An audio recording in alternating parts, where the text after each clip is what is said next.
So it has been 10 months and there hasn't been a whole lot of updates. I'm very sorry about that. There hasn't been huge jumps in progression, and I didn't want to make a video when nothing's really happening. Now we actually have a full scale system that we're planting out of, but there was quite a bit of a journey to get there. So I wanted to make a quick video to get everybody caught up, and this is going to be 10 months in the next 10 minutes. So when we last left off, we had a half scale system with 4 layers that was running pretty good, and now we want to move full scale. This is our half scale. I wonder what twice the size looks like.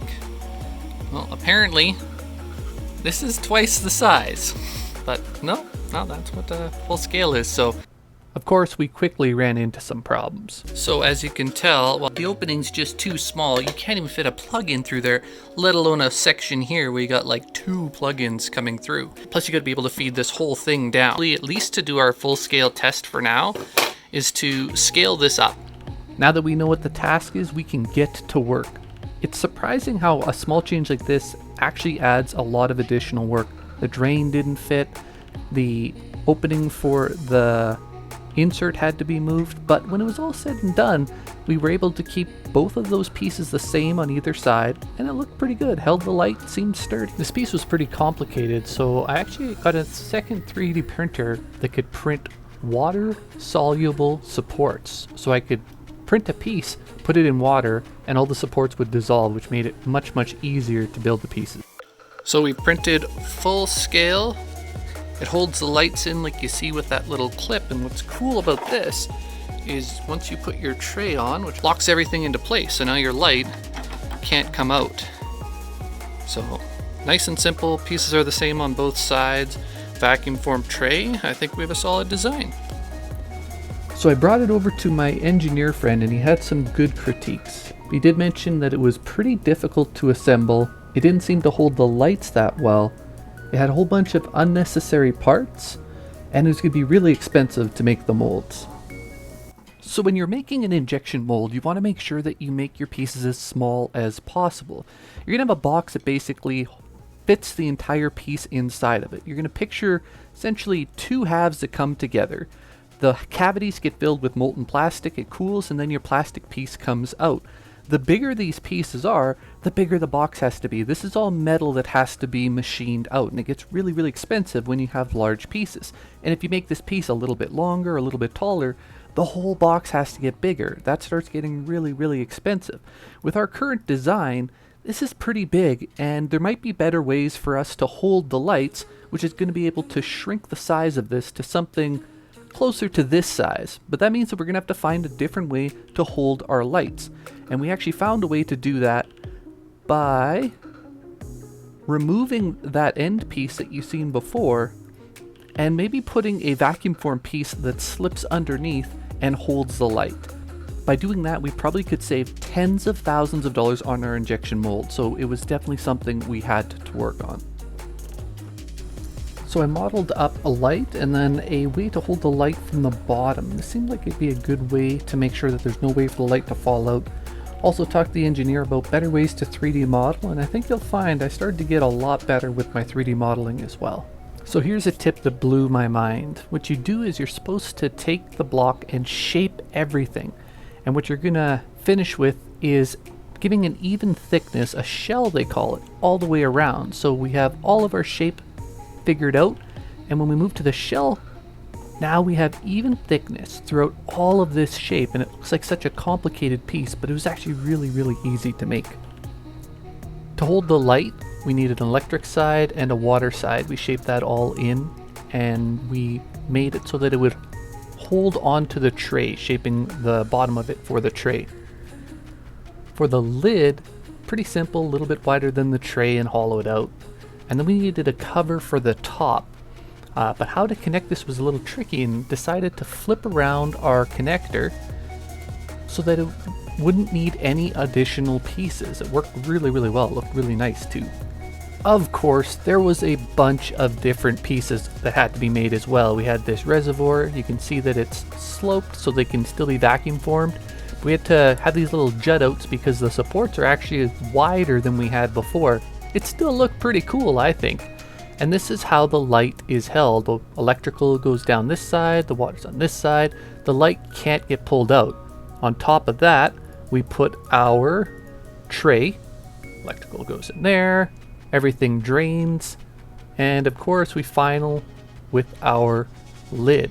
Vents for our lights, little opening so that the water can come out.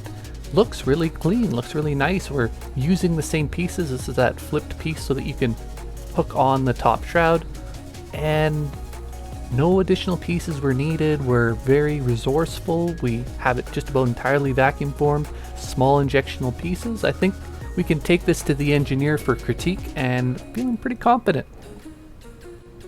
Of course, this is the end of April and we're into October right now. So did it take me 6 months to make a full-scale model?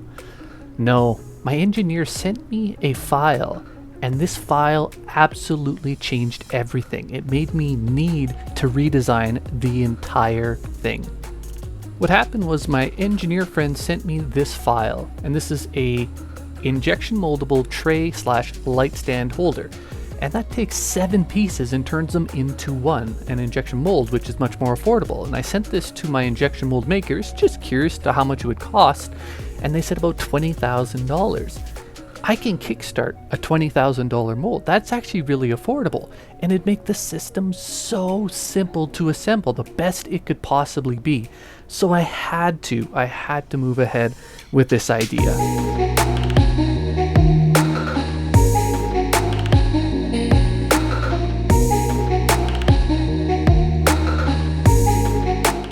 I just wanted to quickly highlight how amazing this is. So this is an injection moldable piece.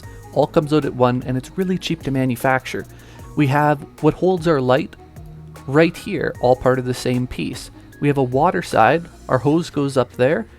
The water can't go anywhere from on top except for around our tray, and then it goes underneath and out. And because of how we have this, the water can't go out and leak, and it has to come around, and again, it can't come back through here. So there's no issues with leaks.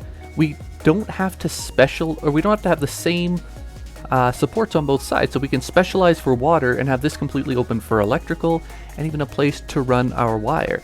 This just makes so simple and actually really affordable to mass produce. Yay, let's finally make a full-scale system.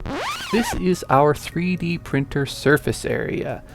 And this would be our tray that we designed. Now, I'm no geometry major, but I just don't see us finding a way to fit this. So that means we're gonna have to break it into pieces and glue the pieces afterwards. Our plan is going to be take our tray and then break it down to pieces that have little tabs coming out. And that way we're going to be able to connect and epoxy all of these pieces together. That's going to complete one tray. They're cut so that it will fit in the surface area of the printer. And then repeat this for all of our pieces, and then print all those pieces, and then glue all those pieces, and then we have a full-scale system. To be honest, this is where the project started to slow down a bit. 3D printing can be pretty tedious at times. Not all the prints turn out, and we had to print over 76 pieces, glue them all together, check to see if everything fit and was leak proof, and then only then would we be able to assemble a full system. This took just about 3 months to do, and that was a lot of why things were pretty quiet during this time. But when it was all said and done, we had a beautiful system that we were ready to finally start testing. Just a matter of grab our water, fill up the system, and hope nothing leaks. Every layer is working all the way to the bottom. We have one leak, this guy here, but everything else is looking really good. Did a couple shake tests. The thing is solid. I pulled apart the whole system, epoxied each one of the trays, and assembled, and there was no leaks. That meant that we were ready to try planting. And like our other system, it was pretty simple. We just had to drop a seed in the cup, add the nutrients, and within about 3 days we already had germination. Now, of course, I've still been plugging away with optimizing the design, better light design, as well as a way that we don't even need to run hoses or even wires. But I'm going to save that for the next video along with the time lapse. So thanks for watching. I hope you enjoyed.